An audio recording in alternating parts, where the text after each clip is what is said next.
呢排大家行街，唔知有冇發現一個好奇怪嘅現象？一方面係我哋由細食到大嘅茶餐廳，老牌麵檔一間接一間咁執笠，甚至連啲開咗幾十年嘅老字號都話頂唔順要光榮結業。但另一方面，條街竟然出現咗好多新面孔，特別係嗰啲由內地落嚟嘅過江龍，好似雨後春筍咁開到周圍都係。今日我唔係想同大家講邊間好食，而係想同大家拆解一個最令香港餐飲同行頭痛嘅謎題：點解呢啲內地品牌喺香港呢個租金貴到離譜、人工高到嚇死人嘅地方，竟然可以做到咁平？特別係最近老是常出現喺你左右嘅元記雲餃，你睇佢個餐牌，幾十蚊有一大盤現包餃子，仲要標榜係新鮮肉，現包現賣。好多香港老闆睇到眼都突埋，心諗我租個鋪位都要10幾萬，請個洗碗都要18000，你賣呢個價錢，仲要請咁多亞姐喺個窗口度即包，你係咪開善堂家？如果你真係以為佢哋係蝕住做，或者係靠燒錢，咁你就真係太天真啦。今日我就要帶大家深入揭秘元記背後嗰套令無數餐飲老闆心驚膽戰嘅殺人技。呢套招數唔單止係講緊錢，更加係一套結合咗心理學、行為藝術同埋精準到好似外科手術咁嘅商業戰略。我哋會講到佢哋點樣利用櫥窗表演學嚟洗你腦，點樣用農村包圍城市呢套老毛兵法嚟食盡香港市場，同埋最核心嘅佢哋到底憑咩做到咁平，但仲可以賺到盆滿缽滿。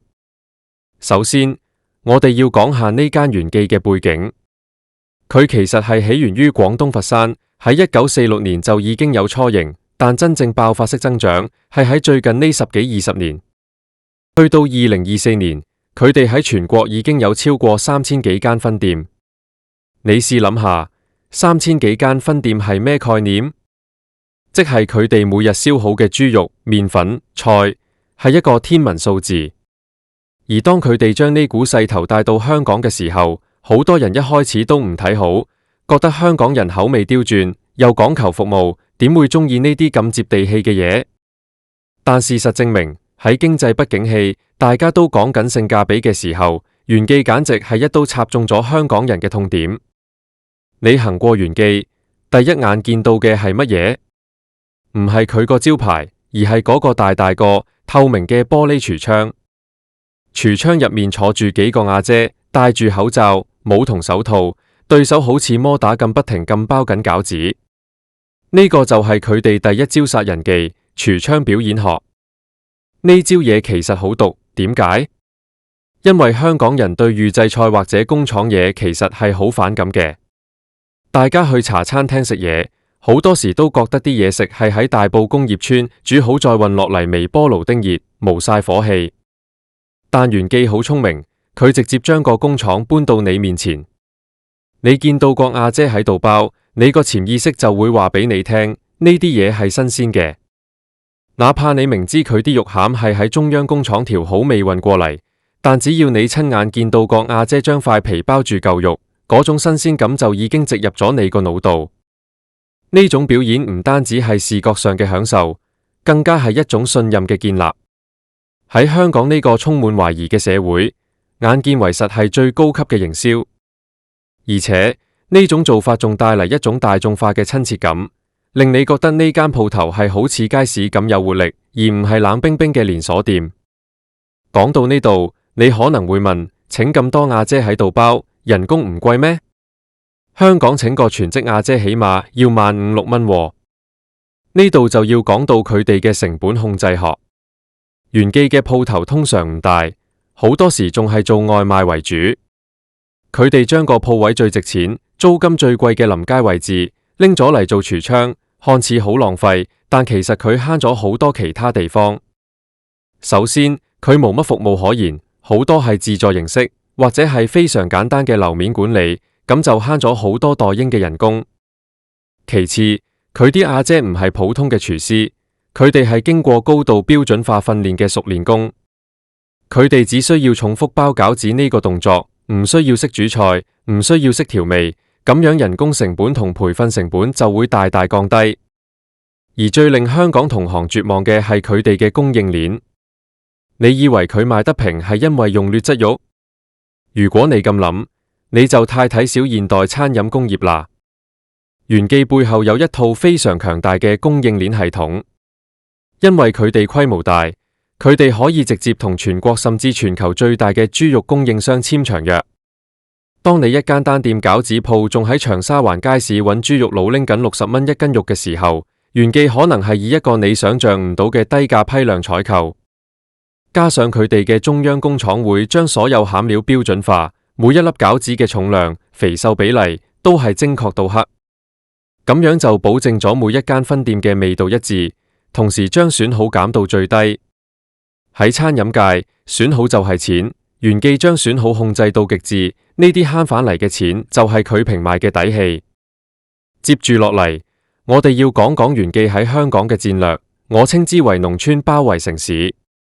如果你留意下元記第一批入駐香港嘅地方，你會發現佢哋好少一開波就衝去中環、尖沙咀嗰啲名店區。佢哋反而係去咗深水埗、元朗、荃灣呢啲民生區，或者係啲老牌屋村附近。點解？呢啲地方就係佢哋嘅農村，呢度嘅人最講求實際，最睇重性價比。喺呢啲地方，50蚊食到飽，食到新鮮嘢，簡直係無敵。當佢哋喺呢啲民生區企穩陣腳，建立咗口碑，大家開始習慣咗食餃子就去元記嘅時候，佢哋先開始慢慢向核心商圈滲透。呢種做法非常之穩陣，因為民生區嘅租金相對較平，就算試錯成本都低啲。而家你睇下，連灣仔、旺角呢啲地方都開始見到元記嘅身影。呢種由邊緣打入中心嘅策略，令佢哋成功避開咗一開始就同香港本土大型餐飲集團硬碰硬，反而係用一種潤物細無聲嘅方式，將香港人嘅消費習慣改咗過嚟。講到呢度，大家有冇諗過香港本土嘅餃子鋪去咗邊？以前我哋講起餃子，可能會諗起美味餃子店、阿純山東餃子呢啲鋪頭好食係好食，但佢哋通常係走小作坊模式，老闆親力親為，靠嘅係師傅嘅手藝。但呢種模式喺現代商業競爭入面係好吃力嘅。你想開分店？好難，因為你揾唔到咁多好師傅。你想降低成本？好難，因為你採購量唔夠大。而元記正正係用工業化嘅思維嚟打你手工作坊。佢唔需要每一個分店都有一個大廚，佢只需要一個強大嘅後台。呢種維度上嘅壓制，只係最令香港餐飲業感到恐懼嘅地方。而且元記仲有一招好絕，就係生熟聯動。你去元記，佢唔單止賣熟食俾你喺鋪頭食或者拎走，佢仲賣生餃子俾你返屋企煮。呢招嘢其實好聰明，因為佢將個鋪位嘅生產力發揮到極致。如果只做熟食，你可能只有午餐同晚餐兩個高峰時段，但賣埋生餃子，你成日都有生意做。好多家庭主婦去街市買完菜，順手買返斤生餃子返去做晚餐。對於元記嚟講，呢啲都係額外嘅利潤。而且賣生餃子唔需要佔用堂食嘅位，租金回報率 ROI 極高。好多人會質疑內地品牌落嚟香港係咪純粹靠平？我覺得平只係一個敲門磚。香港人雖然中意平，但如果真係難食到嘔或者衛生好差，香港人係唔會買賬嘅。元記成功嘅地方在於，佢喺保持低價嘅同時，將品質做成咗一種可見嘅標準。你睇佢個廚房，清一色不鏽鋼，阿姐着得乾乾淨淨，呢種乾淨感喺香港好多舊式麵檔係好難見到嘅。對於現代消費者，特別係後生一輩，衛生環境有時比味道更重要。我哋再深入探討下元記喺香港嘅出現，到底代表咗乜嘢？其實呢個係香港飲食業大洗牌嘅一個縮影。長期以來，香港餐飲業被高租金、高人工壓到喘唔過氣，好多老闆只能夠透過加價或者縮細份量嚟維持利潤，結果搞到消費者怨聲載道。而內地品牌嘅進入，係帶入咗一套完全唔同嘅遊戲規則。佢哋唔係喺現有嘅蛋糕度分一塊，佢哋係直接改寫咗個食譜。佢哋證明咗，只要規模夠大，數字化管理夠精確，供應鏈夠強大，就算係喺香港，依然可以有極高嘅盈利空間。講到呢度，我諗起1990年代，當時香港餐飲業係引領亞洲嘅潮流，但去到2024年嘅今日，形勢似乎逆轉咗。而家係內地品牌帶住成熟嘅模式嚟輸出競爭力。除咗元記，你仲見到蜜雪冰城、泰爾酸菜魚、木屋燒烤一間接一間咁嚟。佢哋背後嘅邏輯其實都大同小異，極致嘅標準化、強大嘅供應鏈、精準嘅用戶定位，再加上一點點表演性嘅營銷。如果你係一個香港餐飲老闆，你見到呢種情況，你可能會覺得好絕望。但其實換個角度睇，呢個亦係一個轉型嘅契機。香港餐飲業唔可以再單靠情懷或者老字號3個字嚟生存。如果唔去學習點樣優化管理，點樣善用科技去降低損耗，點樣去重新思考同消費者嘅關係，咁被洗牌係遲早嘅事。元記嘅成功其實係俾香港餐飲界上咗一課。喺呢個時代，好食只係基本功，而商業模式嘅設計先至係勝負嘅關鍵。我哋再講講元記喺香港嘅定價策略。如果你有留意，佢喺香港嘅定價其實比內地貴咗一大截。喺深圳食一盤雲餃可能只要20幾蚊人民幣，但喺香港要賣到50幾蚊港幣。但點解我哋依然覺得平？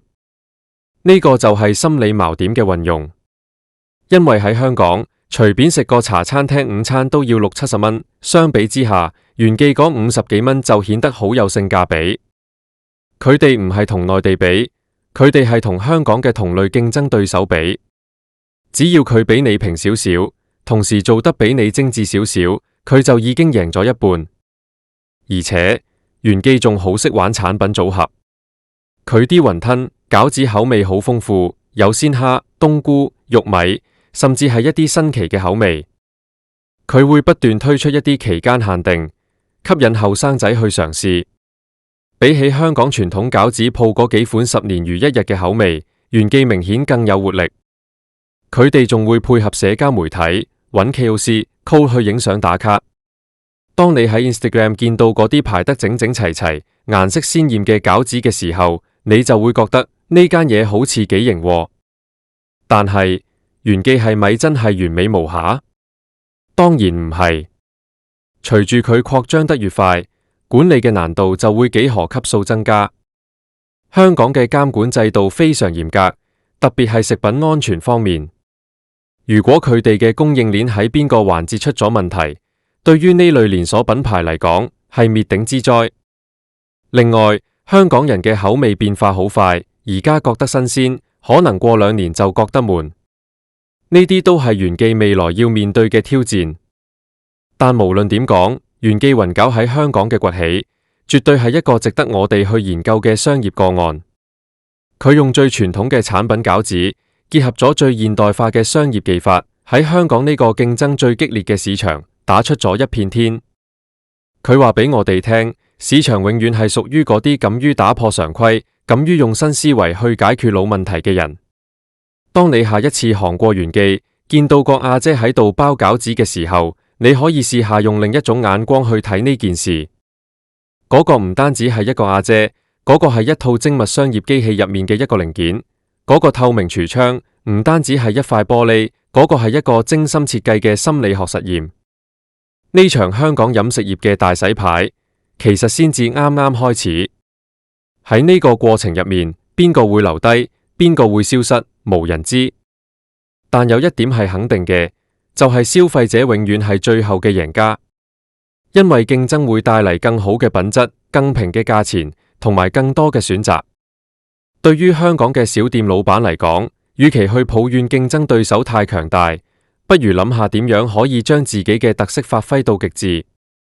畢竟工業化生產嘅嘢雖然標準，但永遠替代唔到嗰種有溫度、有性格嘅手藝。講到最後，我想同大家分享一個觀察。我發現好多成功嘅內地品牌，佢哋都有一個共同點，就係對數據嘅極度痴迷。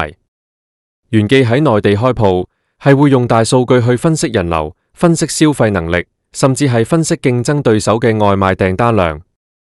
嚟到香港，佢哋相信都係帶住呢套邏輯落嚟，而好多香港小店仲係靠緊感覺嚟經營。